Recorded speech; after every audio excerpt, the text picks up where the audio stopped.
Nii, täna alustame kõige keerulisemat objekti see aasta. Meil on siin 14-meetrine kaev, kus on 7 meetrit rakkeid, siis on raudteeliiprid ja siis on edasi liivakivi.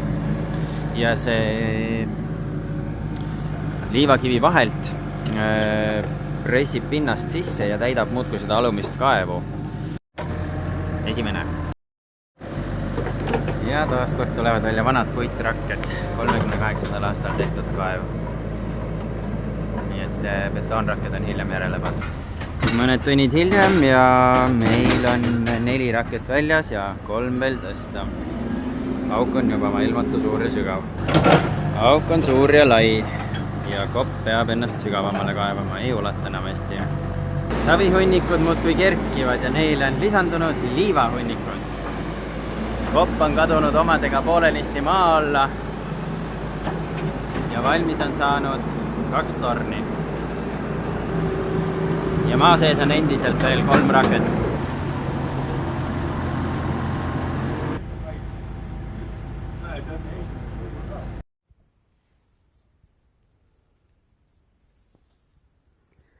Tsaariaegne raudteeliiper.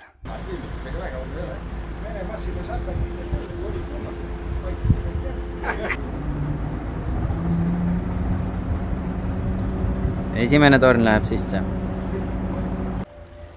Päike hakkab tasapisi juba looja minema ja meie ikka teeme.